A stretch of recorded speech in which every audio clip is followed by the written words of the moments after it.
Welcome to another Baka commentary. In this video will be my summary of basically all of the 960 XT reviews that were day one and the 16GB and the 8GB variant, and then I'll move on to giving my analysis of the impression of the RX 960 XT launch and all the reviews and what are my thought overall.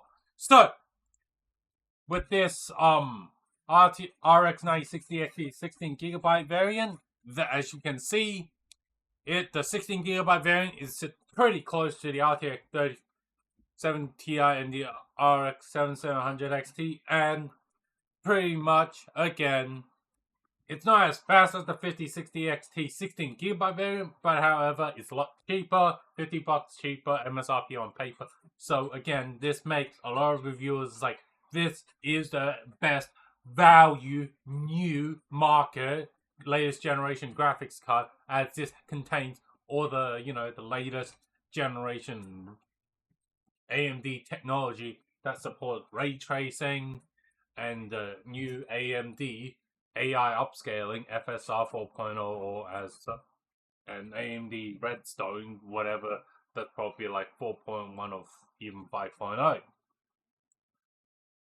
However, some reviewers, they didn't say in the review, but in the social media post, have commented about how AMD was very, very happy with getting, the 16GB variant and the 8GB variant. Some reviewers, they had AMD's were like a bit more shieldy about it and be like, hey, yeah, we know the 8GB variant, we can sample it to you, but we have to ask for it. Some reviewers end up getting it. Some did not get the 8GB RX 960 XT variant.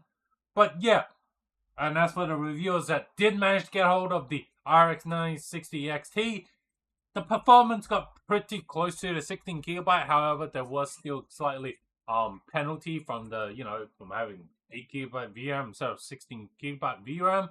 Even though it's the same memory capacity, it's just that 8GB, shocker, should be surprised, isn't a great GPU to buy if you want to be playing more kind of demanding game, and the only really type of game that you're playing with these 8GB VRAMs, those old games or the esport title, as Frank Azure has kind of said online, which again got lambasted online, which again the reviewer community, thank you for lambasting AMD for fucking trying to trick the for the community of have this both 8 and 16GB variant.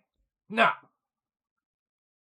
my analysis impression of this is RX 960 XT, as you can see from the performance and as you can see from the hardware unbox benchmark, it's pretty good performance and a pretty good uplift from the RX 7600.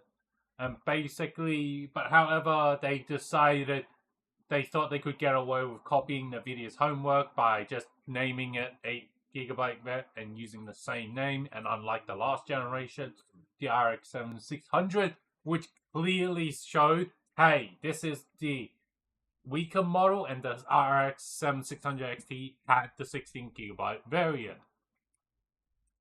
What we need to do is we need to send to in AMD that we need to basically let the 8GB version that do make it on the DIY shelves, let them sit on retail shelf and gather dust. As clearly in 2025, we should not be encouraging or giving the these GPU companies that it is okay for them to be selling $300 MSRP for a graphics card that still only has 8GB variant. And as for my recommendation on the RX 960 XT, if you're kind of the the 4 years typical gamer, yeah, I think and if you can get hold of AIB cards, cool, get them.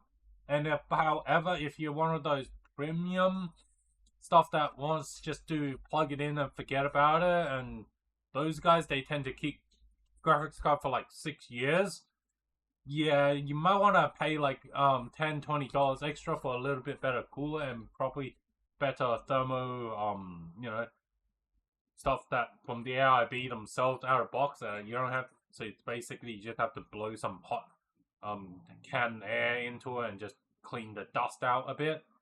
And if you are someone who's like I'm willing to tear down, you can go buy a cheap MSRP model, but you have and since you're willing to open up and you're willing to basically once around like 4 years, you should probably no longer light dusting. You after a 4 year, you probably want to open it up and probably replace the cheap crap thermo conductivity paste stuff that the manufacturers used anyway.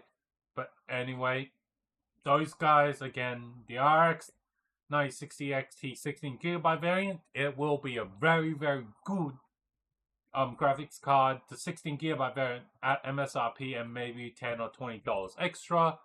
And as for the 8GB variant, yeah, just leave it rot. Crap. We don't need to touch that with a 10-foot pole.